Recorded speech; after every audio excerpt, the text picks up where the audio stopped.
อ้าวมีแนวเฮ็ดอีกแล้วมื้อนี้นะเพิ่นนะนายพรานเฮากำลังดูกาวอยู่สิขู่ว่านี่ขู่ว่าสิเอาหยังนี่นะนี่ต้มข้าวเหนียวหมดต้มข้าวเหนียวโอ้ว่าสิเอาไปเอาหยังเนี่ยเจ้าหน้าที่พาไปเอาโอ้ถือเป็นนี่เบิดละว่าคือใหม่ใหญ่แท้สิแบกเอาเลยว่าแล้วว่าเฮ็ดจังได๋จับยางเอาบ่เสียบไปวะจับยางเลาะเลยโอ้จะได้กินบ่จับยางได้บ่เสียบไป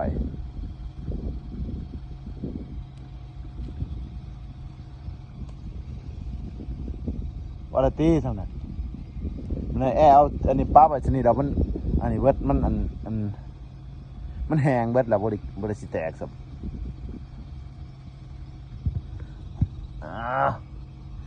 เดี๋ยวจึงมาสิบอกว่าสิเอาเฮ็ดไปเพื่อหยังเนี่ยแบกไปละอู้บอกได้ลายหนึ่งเด้ตัวหนึ่งละ2 3 4 5ตกเบิดตกขอจัดมาก่อนนี่เอาตัวนี้เด้ตกน้ำเบิดอ่ะตัววิธีการเนาะติดเบิด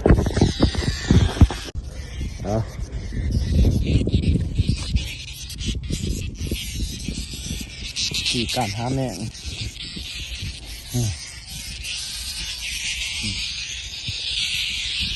โอ้มือข่อยกับเพื่อนเบิดนี่ก็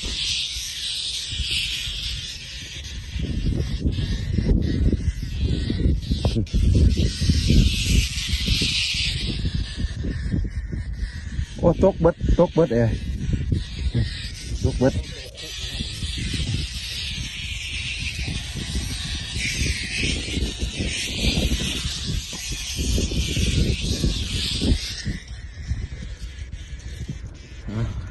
ปทางบูวิทย่างไต่พุ่นนะทางไต่พุ่นมันตุ่มๆสุดแน่ๆคนนี้จะมาจับ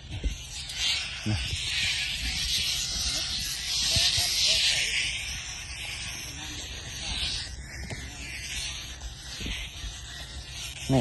เอ้ายาเนาะอันนี้ก๊กยาสูบเนาะ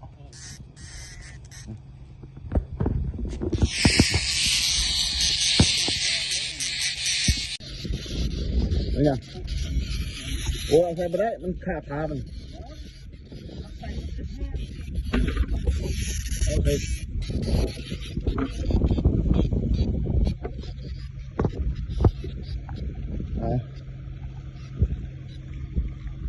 บุจับสัก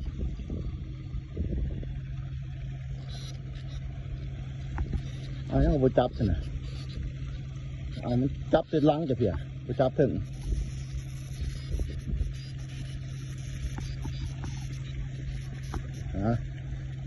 ว่ากำลังหายังนี่เนาะเบิ่งกันโอ้ถือมองกี่ตัวนึงละ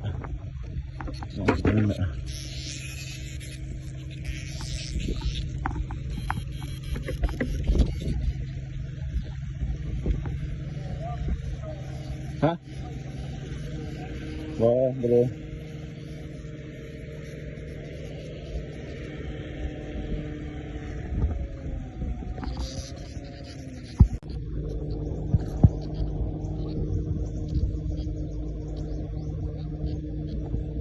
จับ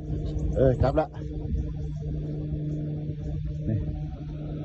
แล้วคอยย่างมาทั้งหนอกเลยทั้งหนอกมา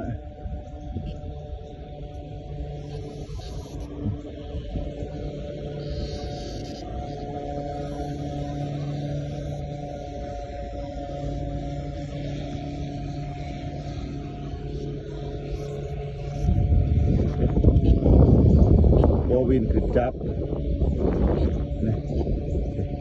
มันกล้วยมันไล่มันก่อนมันขึ้นไปถึงเบิด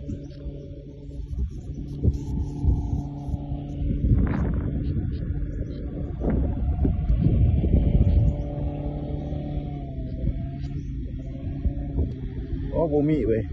เขาเอาลายตีเท่านี้นะ2-3ตัวนะไป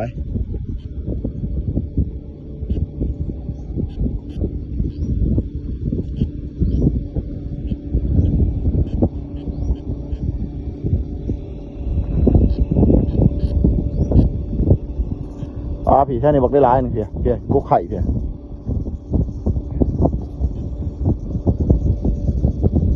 เพียเพียแค่นี้บอกได้ร้ายหนึ่งเพียอ๋อเพียเพียป้อบอกได้ร้ายเพียเพียโอ้โหตนาจะหุ่นยังลงไปหุ่นละเพียจอยใช่ปะน่ะมันเอาโบยอมจับอ่ะมันสลัดเอาไว้แค่นี้ลุกละ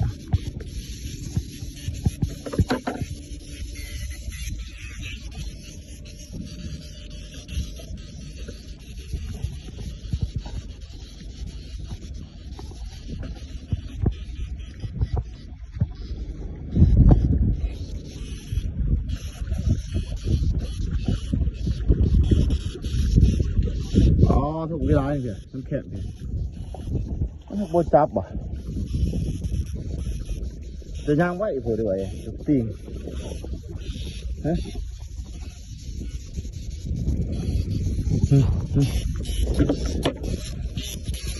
ก็คืออันดับที่สุดเลย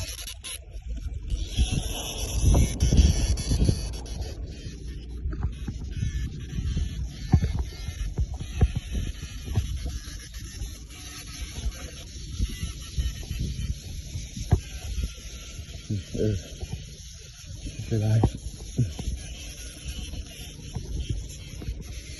น่าเตือนละควายโอ้สู้อยู่นี่คุณนะต้นหนาจะคุณนะยังกระเทิงจะยังกระเทิงเลยมันไม่ยอมบินขึ้นจับนะมันสลัดตกละโอเค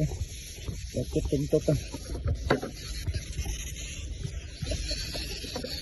ได้หรอวะเดี๋ยวค่อยๆย่างไปมันบินจับนี่เจอนะ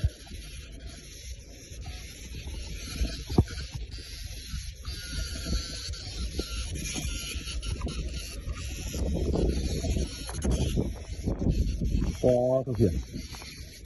เวลาเป็นหมูเลยค่อยจับละ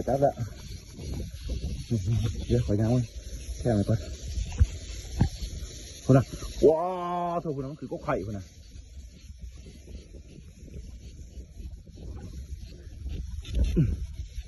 เดี๋ยวขอย่างไปซันก็ไข่เด้อย่างฮะก็ไข่เด้เดี๋ยวยืนถ่ายอยู่ไหมจะย่างไกลไหมนี่ก็ไข่น่ะ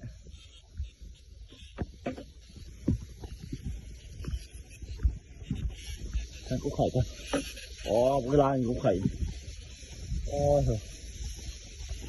มันไล่ไปฮะแต่คนน่ะเดี๋ยวจริงเชียว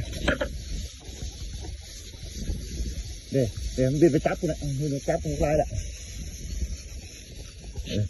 ค่อยย่างไปค่อยย่างเถอะหมดจ้ะยืนหัน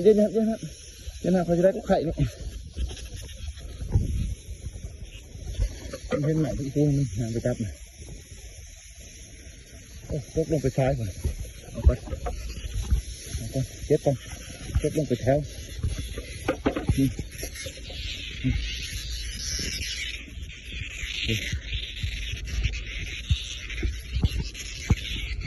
นี่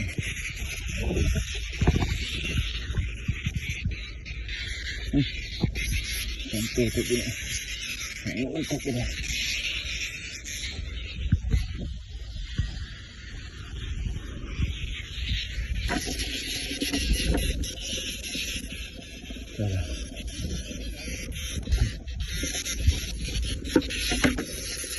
เก็บก่อนเก็บก่อน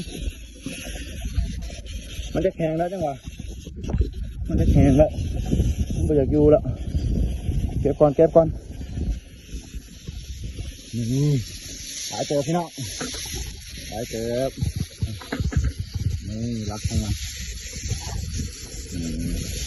แห้งแล้วก้าวแห้งเลยไปก้าวไหมก่อนอยากอยู่นะอยากกุ๊กเลย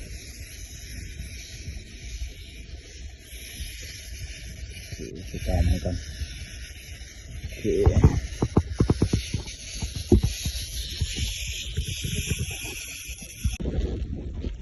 นี่ดังผ่านไปชั่วโมงกว่าๆเนาะชั่วโมงกว่าหรือ2 ชั่วโมงนี่เป็นงานแต่เห็นบ่หลายเติบเนาะ นี่เนี่ยกระแทงกันจะกิน